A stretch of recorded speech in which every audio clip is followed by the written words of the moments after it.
विषय है boost up your prayer life, या प्रार्थना के जीवन को मजबूत करे। लेकिन उससे पहले, वहां पे जाने से पहले कुछ बातों को हम देखेंगे। जो 3 बातें हम देखेंगे जो प्रार्थना का रुकावट, और 3 बातें हम देखेंगे कैसे हम प्रार्थना को मजबूती कर सके। तो पहला विषय जो है, जो प्रार्थना का रुकावटें जो है, पहली बात जो पहले पॉइंट जो आएगा वो है प्रेयरलेस लाइफ, यानी कि प्रार्थनाहीनता, यानी कि प्रार्थना नहीं करने का एक इच्छा। जैसे मैंने कहा कि हम सारे लोग के पास ये प्रार्थना जो शब्द है वो बहुत कॉमन है, हम बचपन से इसको सुन के आ रहे हैं मेरे प्रियो। लेकिन अगर आप देखा जाएगा, आप स्टैटिस्टिक्स देखेंगे क्रिश्चियनिटी में, तो आप पाएंगे कि प्रार्थना बहुत ही कम होता है क्रिश्चियनिटी में, क्योंकि प्रार्थना, कई लोग प्रार्थना करने को मन करते नहीं है। कई लोग प्रार्थना करने के लिए इच्छा को नहीं रखते। कई ऐसे बातें होते कि हमें प्रार्थना करना अच्छा नहीं लगता। कई बार कई लोगों के साथ ऐसा होता है मेरे पे। एक जन ऐसा कई लोगों के साथ हुआ। आइए पढ़िएगा यशाया उसके 43:22, वहां भी कई लोग के बारे में परमेश्वर कुछ बात को कहता है। पढ़िएगा प्लीज।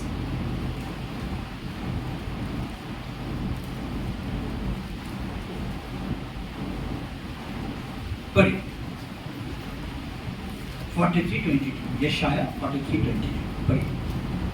तो भी है याकूब। अच्छा, थोड़ा पहले 1-2 पद से पढ़िएगा प्लीज। मान लीजिए 20 या 21 से 20 से पढ़ दीजिए।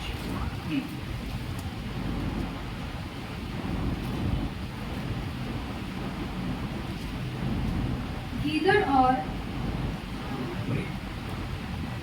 और शुतुरमुर्ग आदि जंगली जंतु मेरी महिमा करेंगे, क्योंकि मैं अपनी जंगली जंतु तेरी महिमा करेंगे। ओके, हाँ। क्योंकि मैं अपनी चुनी हुई प्रजा के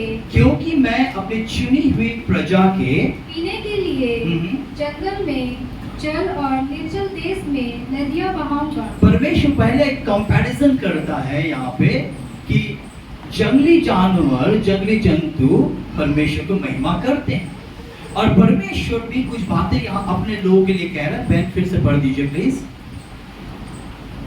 गीदड़ और शुतुरमुर्ग आदि जंगली जंतु मेरी महिमा करेंगे, क्योंकि मैं अपनी चुनी हुई प्रजा के पीने के लिए जंगल में जल और निर्जल देश में नदियां बहाऊंगा। इस प्रजा को मैंने अपने लिए बनाया है कि वे मेरा धन्यवाद करें। हाँ, परमेश्वर जो वचन यहाँ कह रहा है कि परमेश्वर यहाँ कहता है कि मैं अपने लोगों को क्या करता हूँ, केयर करता हूँ, शुद्धि देता हूँ मैं अपने लोगों को। मेरे प्रिय, हम तो भले ही भूल जाते हैं परमेश्वर को, लेकिन हमारा परमेश्वर हमें नहीं भूलता। वो हमारे बारे में सोचता है, वो हमारी जरूरतों को पूरा करता है, और वो कहता है कि मैं अपने चुने हुए लोगों को भोजन और पानी देता हूं ताकि वो पिए, और मैं अपने लिए बनाया ताकि वो क्या करे, मेरे स्तुति प्रशंसा करे। उसके बाद 22 पद में कुछ बात लिखा है, पढ़िएगा। तो भी है याकूब, तूने मुझसे प्रार्थना नहीं की। हाँ पढ़िए।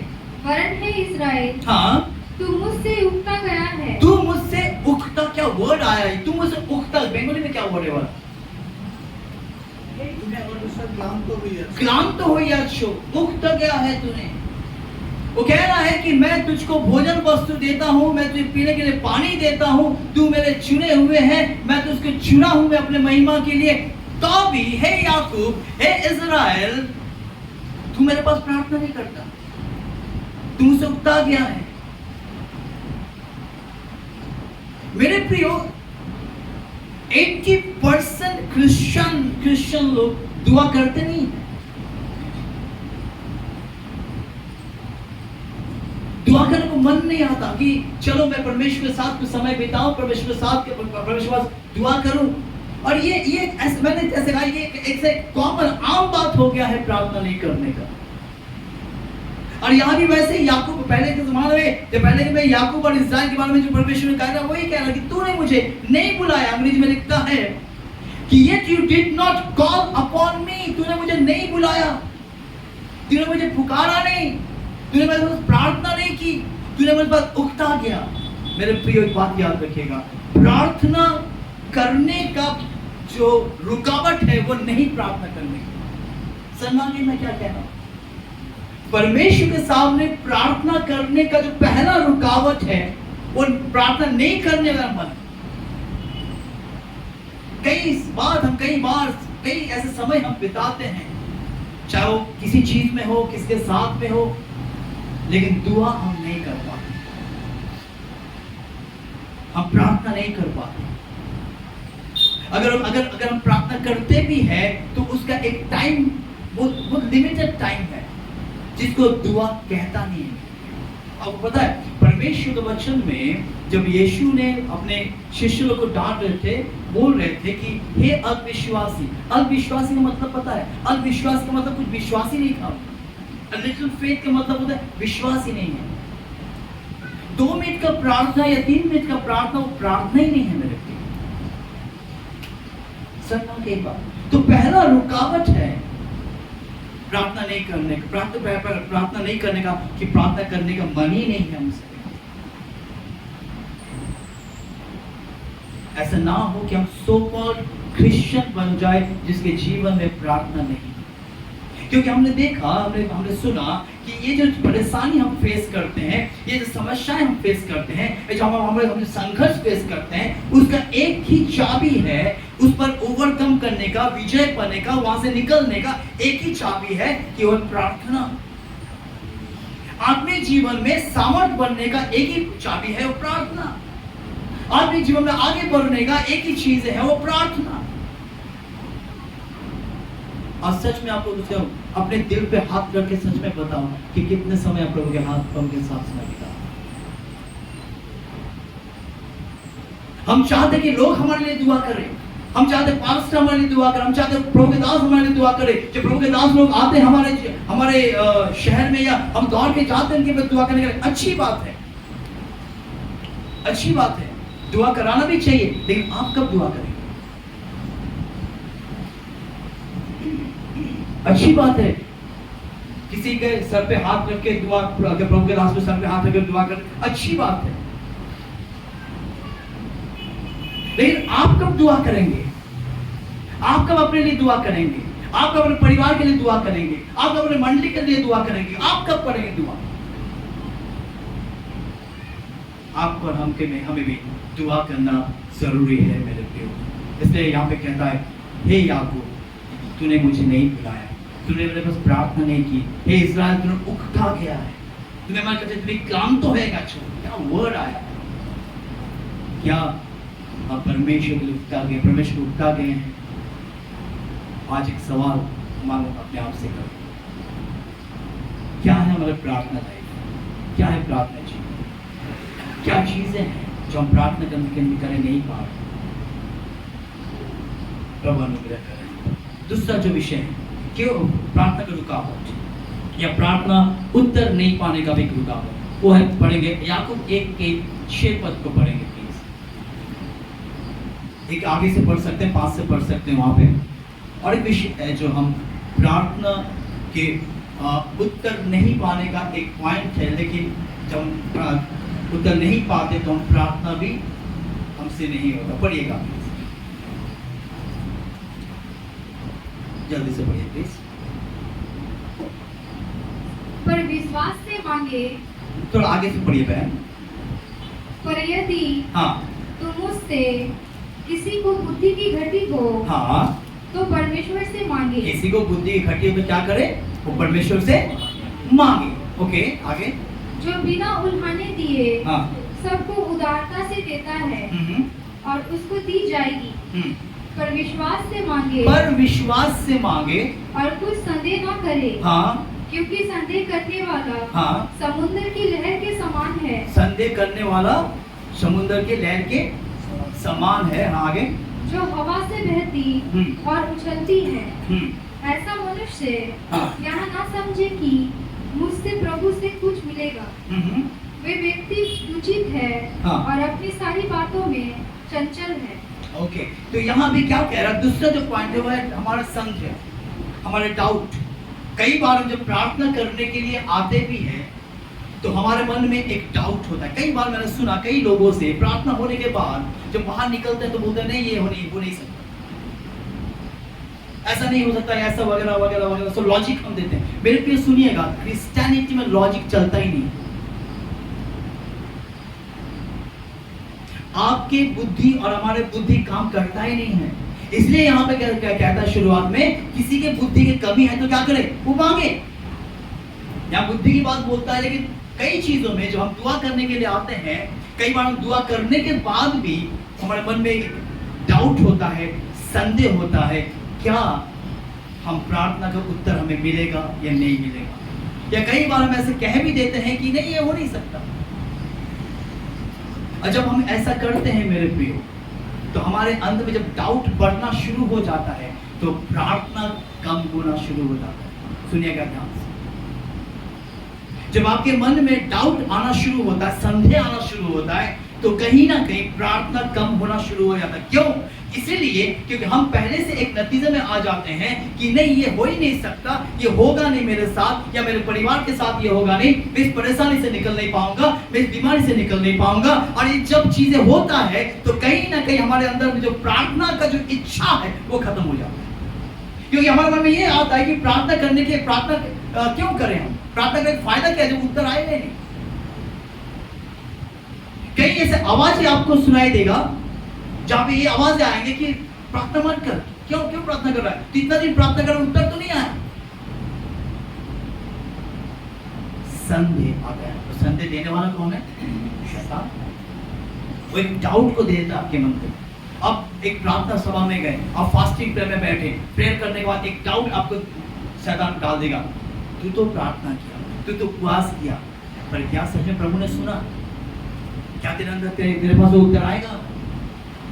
और यही तमाम चीजें हम क्या करते हैं, हमें प्रार्थना करने के लिए रोकता है। पहला चीज क्या था? प्रार्थना नहीं करने का एक मन। दूसरा, हमारे अंदर संदेह शैतान डाल देता है। इसलिए वचन में क्या कहता है? बहन फिर से पढ़िए प्लीज, तमाम पद पढ़ो। किसी जो मांगे उससे पढ़िए। पर विश्वास से मांगे। पर कैसे मांगे? विश्वास से। बोलिए विश्वास से। कैसे मांगेंगे? प्रभु के पास कैसे आएंगे?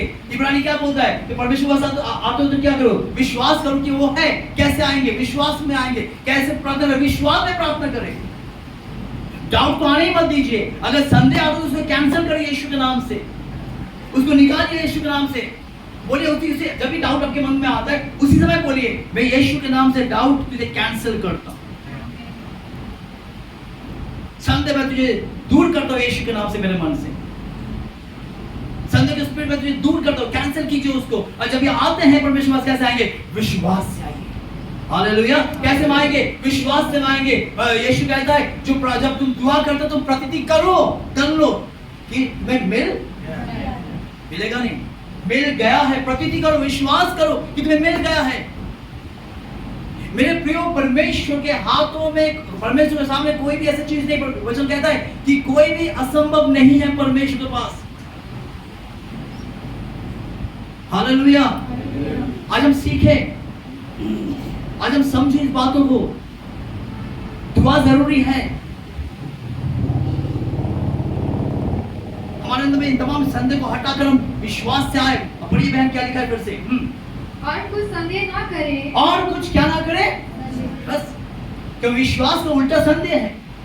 अगर विश्वास है तो संदेह नहीं होगा, अगर संदेह है तो विश्वास नहीं होगा।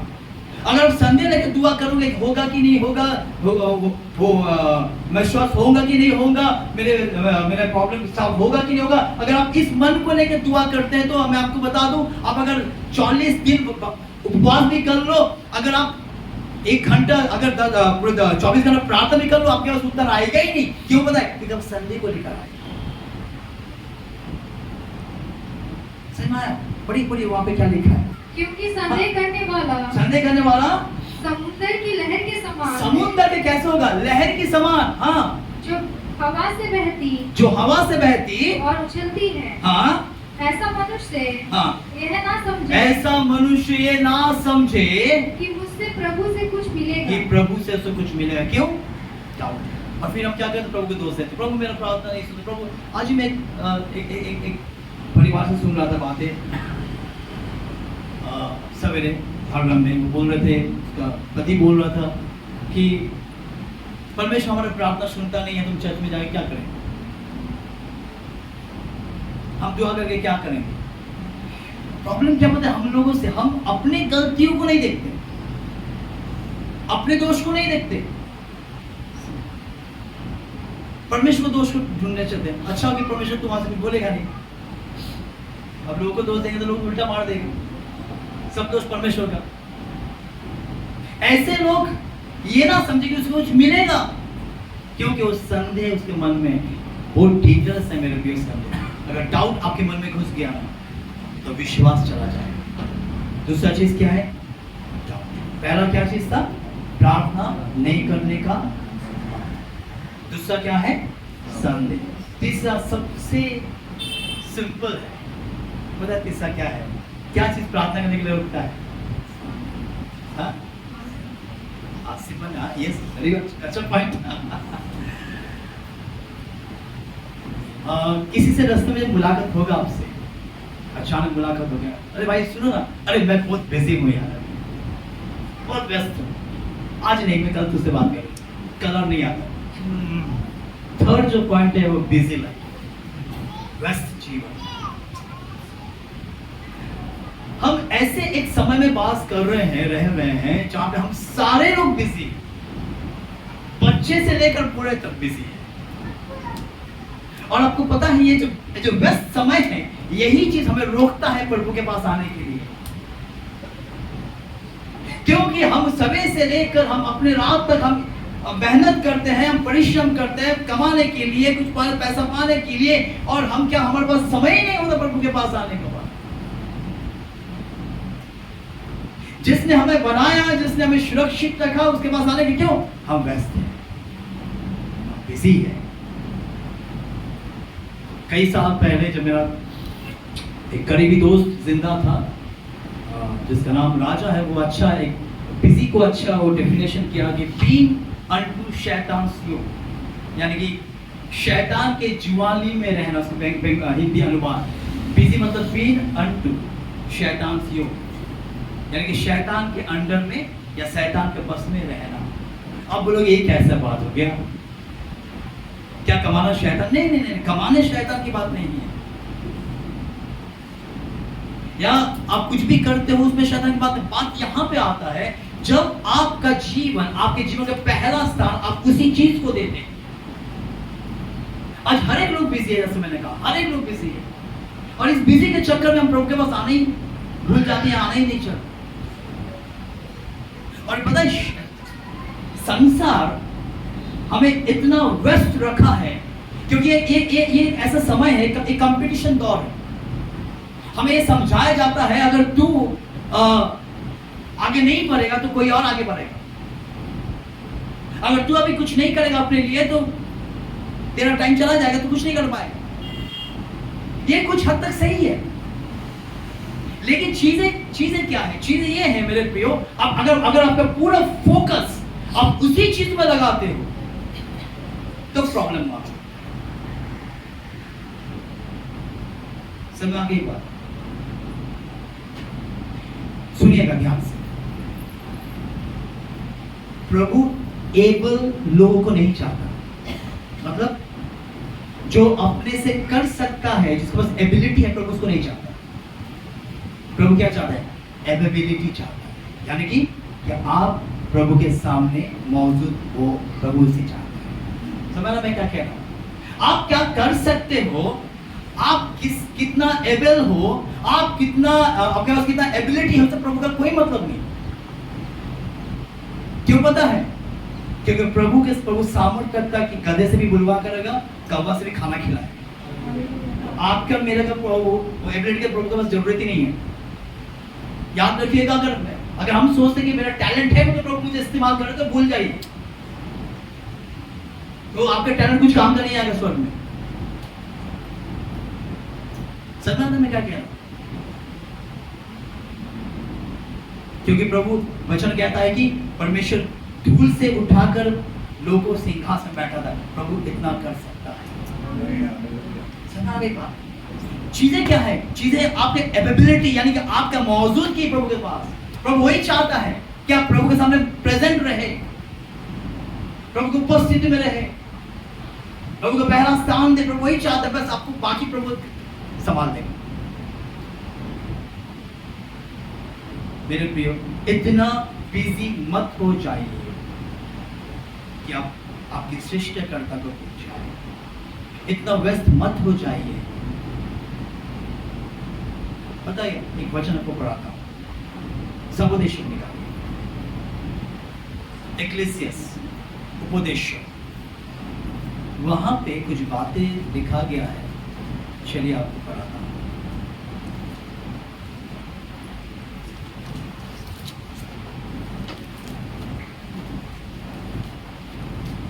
और इसके 12 में आ जाइए। ये जवानों के लिए तो कहा गया है, पर मसीह में हम सब बोलो ना, इज जस्ट नंबर, है ना? बात करो ना मुझसे।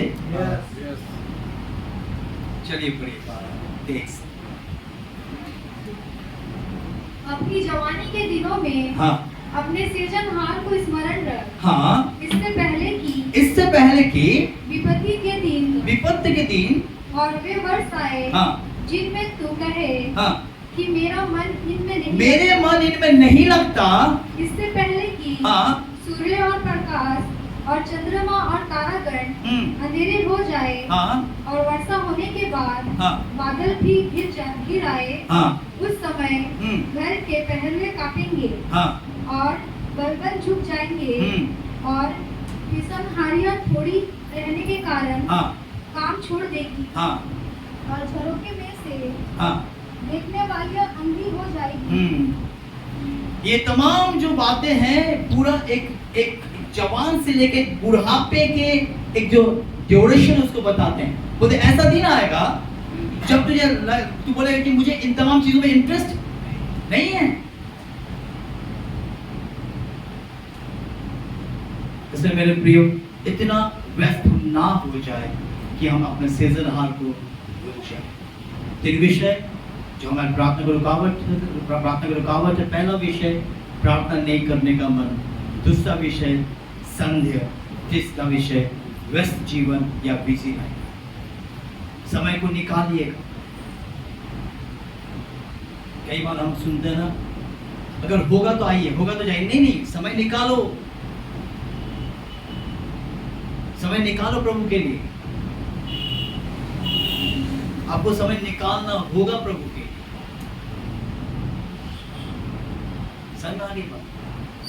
होगा, हो सकता ऐसा नहीं, आपको समय निकालना है प्रभु के लिए। तीन बातें हमने देखा प्रार्थना की रुकावट में। तीन बातें हम देखेंगे प्रार्थना की मजबूत करने का। पहली बात फोकस्ड, यानी कि फोकस कीजिए किस पर? परमेश्वर पर या परमेश्वर वचन पर। दूसरा तीमुथी 3:16-17 पढ़ लीजिए प्लीज जल्दी से।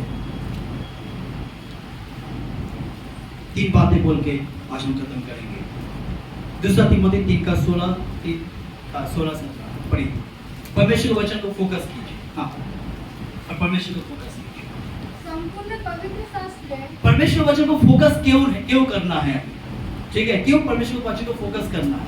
पढ़िए। हाँ, संपूर्ण पवित्र शास्त्र हाँ परमेश्वर की प्रेरणा से रचा गया है, और उपदेश और समझने और सुधारने और धार्मिकता की शिक्षा के लिए लाभदायक है, ताकि परमेश्वर का जन सिद्ध बने, और हर एक भले काम के लिए तत्पर हो जाए। पढ़िए, फिर से एक बार पढ़िए प्लीज। संपूर्ण पवित्र शास्त्र परमेश्वर की प्रेरणा से रचा गया है, और उपदेश और समझने और सुधारने और धार्मिकता की शिक्षा के लिए लाभदायक है, ताकि परमेश्वर का जन सिद्ध बने। परमेश्वर का वचन आप पर मुझे सिद्ध बनाता है। आप जब फोकस करते हो परमेश्वर के वचन को तो आपको सिद्ध करता है, और परमेश्वर के वचन में लिखा है कि निरंतर प्रार्थना करो। हालेलुया। और कहीं नहीं लिखा है नित्य प्रार्थना करो, हर दिन प्रार्थना करो, हर विषय के लिए प्रार्थना करो, परमेश्वर के वचन में लिखा है। आपको पहला विषय परमेश्वर के वचन को फोकस करना है, दूसरा यीशु को फोकस करना है। इब्रानी 12 का तो हम सब लोगों को पता है कि सारी चीजों को सारे बोझ को हटाकर यीशु की ओर क्या करो, ताकते रहो। जब आप यीशु की ओर ताकते रहोगे आपके मन में संदेह नहीं आएगा। जब यीशु के लिए ताकते रहोगे आपके अंदर में प्रार्थना की इच्छा नहीं था वो आना शुरू हो जाएगा। हालेलुया। तो आप पर यीशु मसीह पर और परमेश्वर के वचन पर फोकस करो। दूसरा चीज रिलेशनशिप विद गॉड। कई बार हम इसको सुन चुके हैं। यूहन्ना 15 का 5 पढ़ दीजिए प्लीज। यूहन्ना 15 का 5 पढ़िए। ये चीज सबसे मूल है मेरे प्रियो। अगर ये नहीं है तो कुछ भी नहीं होगा क्रिश्चियनिटी। 15 का 5 पढ़ दीजिए। मैं दाखलता हूँ, हाँ, तुम डालियाँ हो, जो मुझ में बना रहता है, जो मुझ में बना रहता है और मैं उसमें वे बहुत फल फलता है। हाँ, फिर से पढ़िए बहन, फिर से।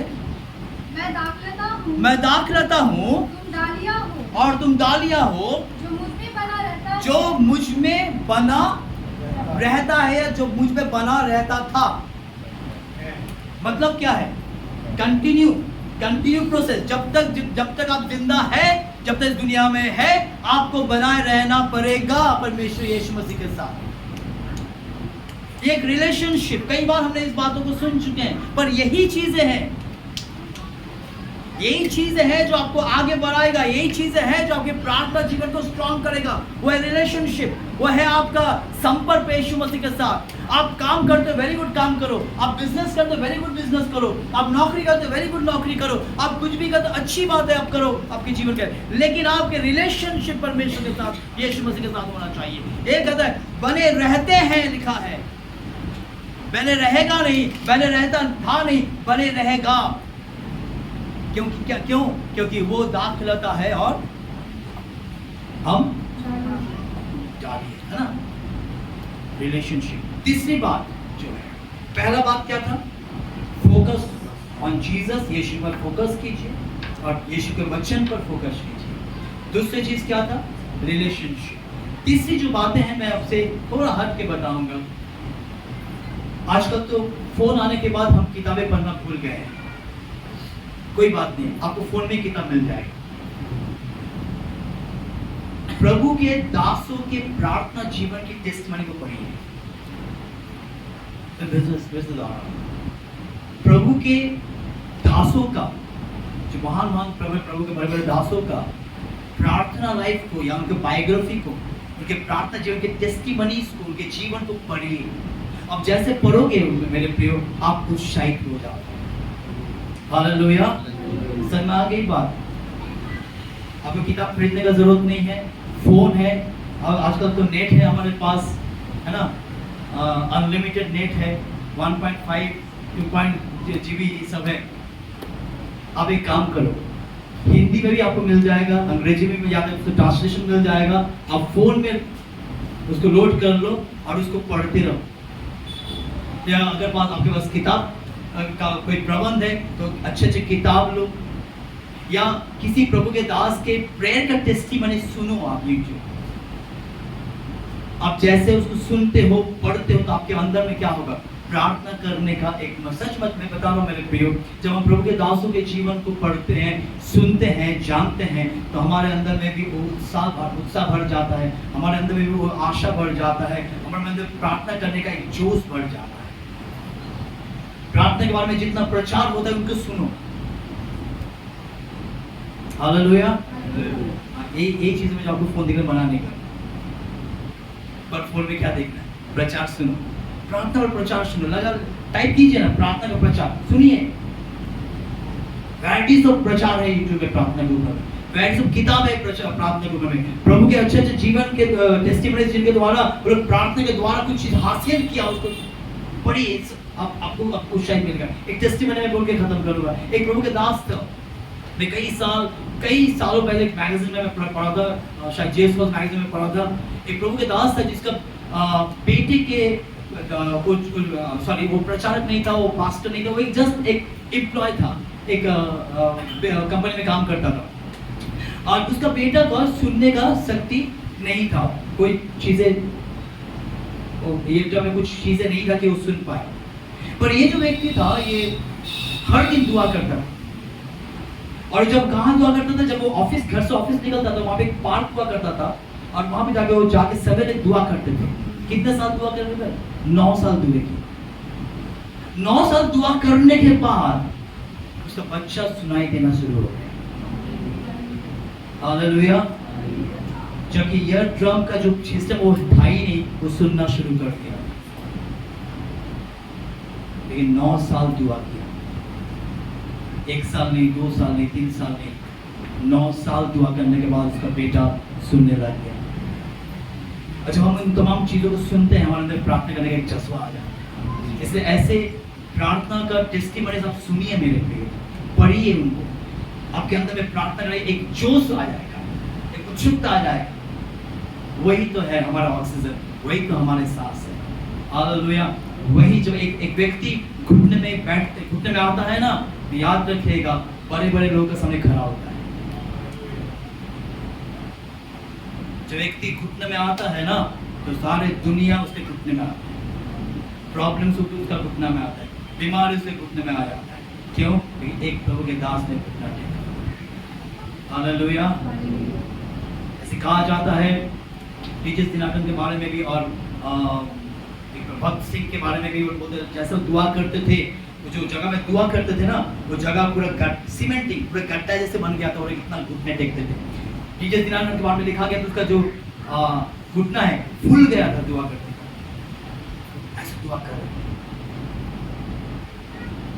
एक जन मदर टेरेसा के पास आया प्रार्थना करवाने के लिए, तो एक सवेरे आया, एक व्यक्ति ने कहा कि हमारे मदर प्रार्थना कर रही है। 2 घंटे के बाद फिर जब आदमी आता है, अभी भी प्रार्थना कर रहा है। 4 घंटे के बाद फिर भी आते हैं, अभी भी प्रार्थना कर रहा है। शाम को आता है, अभी भी प्रार्थना कर रहा है। मेरे लिए बात सच बताऊं, ऐसे लोग दुआ करने वाले लोग है बोल के जो चले गए, लेकिन आज भी दुआ करने वाले लोग है बोल के आज क्रिस्टियनिटी में लोग काम कर रहे हैं। याद रखिए, आपके प्रभु को जानने के पीछे कोई ना कोई दुआ किया था आपके लिए। आप आज यीशु की इसलिए पाए कि आपके बीच में किसी ना किसी का दुआ था, कोई ना कोई आपके लिए रो रो के दुआ किया, कोई ना कोई आपके रो रो के बीच को बोया प्रार्थना में, इसलिए आज आप प्रभु में आए। इसलिए टेस्टिमनी सुनो।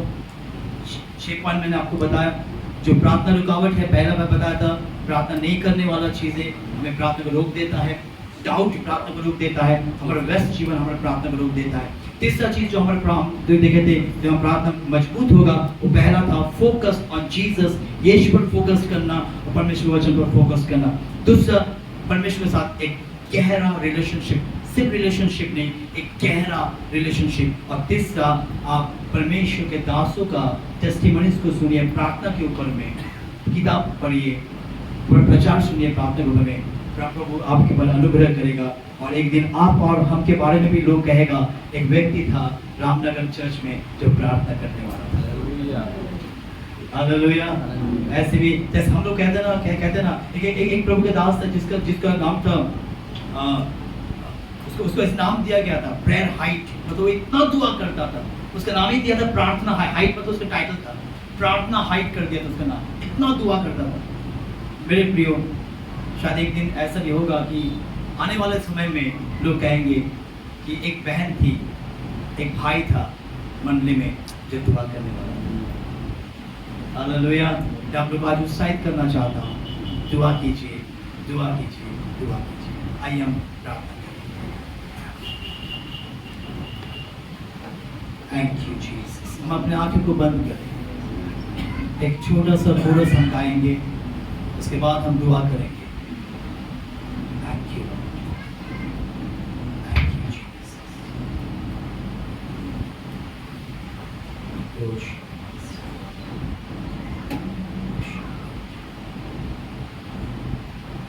आइए हम सब अपनी जगह में खड़े हो जाएं। अपने आंखें को बंद रखें। आप लोगों से कहें कि प्रभु हमारे अंदर में प्रार्थना का आत्मा दे, ताकि हम तेरे पास दुआ कर सकें। हमारे जीवन दुआओं में Thank you, Jesus.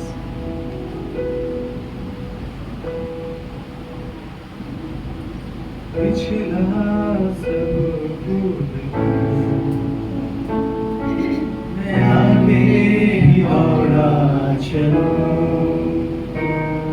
जो मेरे लिए धन था उसको मैं त्याग दूं। पिछला सब भूल कर मैं आगे दौड़ा चलूं, जो मेरे लिए धन था